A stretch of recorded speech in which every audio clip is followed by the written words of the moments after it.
Young tiger junior NTR నుంచి solo హీరోగా 6 ఏళ్ల తర్వాత సినిమా రాబోతోంది. ప్రస్తుతం ఆయన దేవర చిత్రంలో నటించారు. సామాజిక స్పృహ కలిగిన డైరెక్టర్ కొరటాల శివ డైరెక్షన్ లో రూపొందించిన చిత్రం ఇది. బాలీవుడ్ బ్యూటీ అతిలోక సుందరి శ్రీదేవి కూతురు జాన్వీ కపూర్ తెలుగులోకి ఎంట్రీ ఇస్తూ ఈ మూవీలో హీరోయిన్ గా నటిస్తోంది. మరో 2 వారాల్లో ఇది ఆడియన్స్ ముందుకు రాబోతోంది. ఈ సినిమా గురించి బాగానే చర్చ జరుగుతోంది. అదే సమయంలో ట్రోల్ కూడా నడుస్తోంది. దేవర ట్రైలర్ ఇటీవలే విడుదలైంది.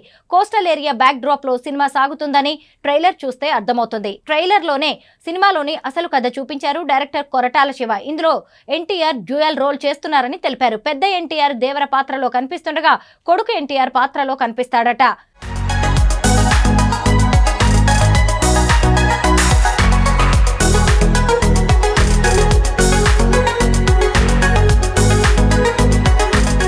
సినిమాలో సన్నివేశాలను చూస్తుంటే మరో ఆంధ్ర వాళ్ళ గుర్తొస్తోందని నెటిజన్స్ అభిప్రాయపడుతున్నారు. అందులోనూ ఎన్టీఆర్ డ్యూయల్ రోల్ చేశాడు. తండ్రి పాత్ర ఇందులో ఒకేలా ఉంటుందనే కామెంట్స్ వస్తున్నాయి. దీంతో పాటు ఆచార్య సినిమాతోనూ పోలుస్తున్నారు. రామ్ చరణ్, సోనూ సూద్ పాత్రలు దేవరలో తండ్రి ఎన్టీఆర్, సైఫ్ అలీ ఖాన్ల పాత్రలను తలపిస్తున్నాయని అంటున్నారు. ఆంధ్ర వాళ్ళ 2, ఆచార్య 2ని తెరకెక్కిస్తున్నారని దారుణంగా ట్రోల్ చేస్తున్నారు నెటిజన్స్. కొరటాలపై ప్రధానంగా ఈ ట్రోల్స్ మీమ్స్ వేస్తున్నారు. ఇదే సినిమాపై నెగిటివ్ ప్రచారానికి కారణమైంది. దీంతో దర్శకుడు కొరటాల మరో ఫ్లాప్ మూవీ లోడింగ్ అంటూ నెట్టింట రచ్చ చేస్తున్నారు. మరోవైపు దేవర చిత్రంపై రాజకీయ ప్రభావం కూడా ఉందని తెలుస్తోంది.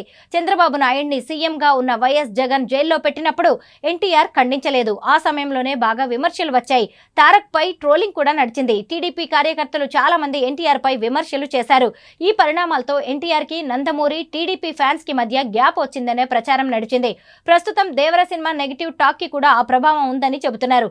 అయితే ఇటీవల చంద్రబాబు సీఎంగా ఎంపికైనప్పుడు ఎన్టీఆర్ విషెస్ చెప్పారు. అంతేకాదు ఏపీలో వరదలు విధ్వంసం నేపథ్యంలో 50 లక్షల విరాళం ప్రకటించారు. ఇంకోవైపు దేవర సినిమాపై నెగిటివ్ ప్రచారానికి రాజమౌళి సెంటిమెంట్ మరో కారణం. రాజమౌళితో సినిమాలు చేసిన హీరోలకు ఆ తర్వాతి సినిమా ఫ్లాప్ అనే సెంటిమెంట్. అందరు హీరోలకు ఆ సెంటిమెంట్ పనిచేసింది. అందులో తారక్ కూడా ఉన్నారు. తాను కూడా ఈ కామెంట్ చేశారు. సింహాద్రి తర్వాత జరిగిన సంఘటనలను గతంలో పంచుకున్నారు తారక్. యమదొంగ సమయంలోనూ అదే జరిగింది. దీంతో ఆ సెంటిమెంట్ ఇప్పుడు తారక్ కి తప్పదనే ప్రచారం ఉంది. రాజమౌళితో చేసిన RRR తర్వాత తారక్ నుంచి వస్తున్న సినిమా కావడంతో ఆ బ్యాడ్ సెంటిమెంట్ ఇప్పుడు దేవర టీం ని వణికిస్తోంది. మరి దాన్ని ఎన్టీఆర్ బ్రేక్ చేస్తాడా అనేది ఇప్పుడు ఆసక్తికర విషయంగా మారింది. ఇటీవల దేవర ట్రైలర్ ఈవెంట్ ముంబైలో జరిగింది. ఈ ఈవెంట్ కి మీడియాని ఆహ్వానించారు. క్వశ్చన్ అండ్ ఆన్సర్స్ కార్యక్రమం జరిగింది. కానీ మీడియాతో డైరెక్ట్ ఇంటరాక్షన్ కాకుండా స్లిప్ల మీద ప్రశ్నలు రాసిస్తే దాన్ని యాంకర్ అడుగుతుంది. పైగా ఈ ఈవెంట్ లో సోషల్ మీడియా ఇన్ఫ్లుయెన్సర్లకి ప్రయారిటీ ఇచ్చి మెయిన్ స్ట్రీమ్ మీడియాని వెనక్కి పంపించారట. నార్త్ మీడియా దీనిపై గుర్రుగా ఉందని సమాచారం. ఇది కూడా దేవర సినిమాపై నెగిటివ్ ప్రచారానికి కారణమని చెప్పవచ్చు. మొత్తంగా దేవర సినిమాపై నెగిటివ్ ప్రచారం గట్టిగానే జరుగుతోందని ట్రోలర్స్ ఆడుకుంటున్నారు.